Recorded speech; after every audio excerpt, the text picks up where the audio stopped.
Well, John, another year of wildfire smoke. How was it down your way the last week or so?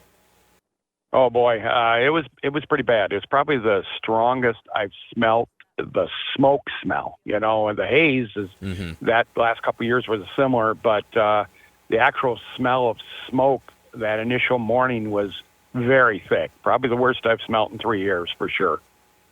Yeah, I had a very similar experience as you did up here in Petoskey. It was it was pretty similar as for the haze, but yeah, I was like, it's like it was a campfire, And I woke up that first morning and I thought I had either slept in or woke up too early because it looks completely different from when I normally woke up. So it was a very unusual visual experience, but the health aspect of the smoke, obviously, it's been the biggest concern. It's then been the most talked about.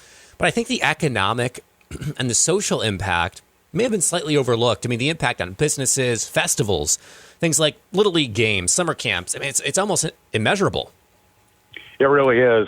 Nick, you're 100% right. We had several events around the Traverse City area, down to Manistee, that were either canceled or postponed.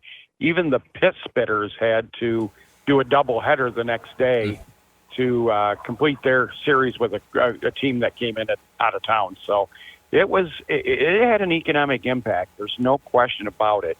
I know of concerts that were put off. I know different just trail hikes, multiple things in the area were either postponed or curtailed. I know even some festivals were cut in half. So, yeah, it definitely had an economic impact this time. That probably noticeable more than the last couple times. Yeah. How hard do you want to see federal officials go after Canada for their, level of responsibility in this?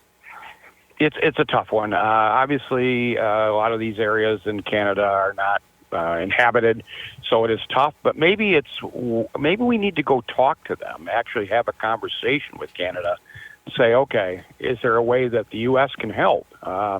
This is definitely have an impact on us. I don't want to get into another war with Canada, our neighbor, but can we figure out a way to help curtail this? And if there's a measurable thing that we can do, let's do it. And I have no problem with that. I think the question that most people have in terms, yes, it's uninhabited. It's difficult to get back there to fight these wildfires. But I think the thing that a lot of people kind of have rummaging around in their mind is they don't remember this happening. I think it's been maybe 4 years of wildfire smoke that we've had to varying degrees, but we really don't remember this happening in years prior to that. And not a whole lot has changed as far as, yes, there's been, they also were hit possibly in some areas by that ice storm. But forest management seems to be the one thing that Canada has changed, and it's weakening forest management, maybe not so much strengthening it. Absolutely. And that, again, conversations being had with our forestry services, with Canadian Forestry Services. Let's have a little summit and decide, is there things that Canada can do? And if they can, they should be. I don't want to take any responsibility off of Canada. But I want to make sure that we're criticizing them in the way that's productive. Obviously, we can blame them for the smoke.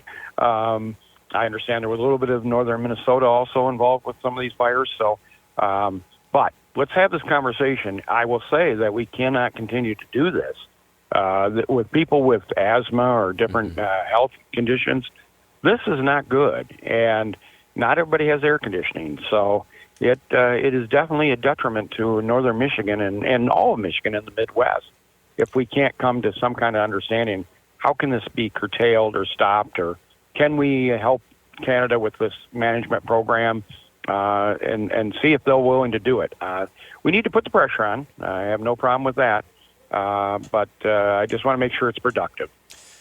Kind of bringing things closer to home now in terms of our management. We haven't had really any devastating wildfires, thankfully, here in Michigan, but everybody is still concerned every summer since the ice storm with all of those downed trees and limbs, and it's all increasingly drier and drier every single year. And, I know that the DNR hasn't been able to get to every single spot and clear a lot of that out. It's just a massive undertaking. Has the Canadian wildfires from the past couple of years, or even just this year, and the wildfire smoke, have that prompted any conversations with DNR officials from state level officials? Where are we, as far as our forest management and getting things cleaned up so that maybe, we're not going to be adding to this problem, in a couple of months or maybe in a couple of years? Absolutely, and we better be taking a warning. I don't think that we've done the full necessary cleanup of the ice storm. There are some private foresters or private lumber people that are willing to come in and look at it, and we've been hearing that there's been a little bit of a feet dragging on our DNR's part. So we need to take this warning for sure. This could certainly happen in northern Michigan.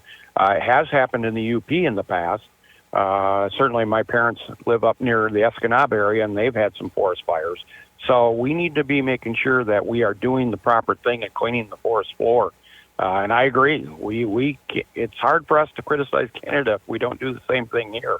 And we've been pushing back on the DNR to make sure that they're talking to some of these smaller lumber people and letting them take some of this ground clutter off and getting it while it's still valuable. So I definitely think there's plenty of criticism to go around, even here in Michigan. We're speaking with State Representative John Roth, Republican from Interlochen. John, always appreciate the time. Thank you.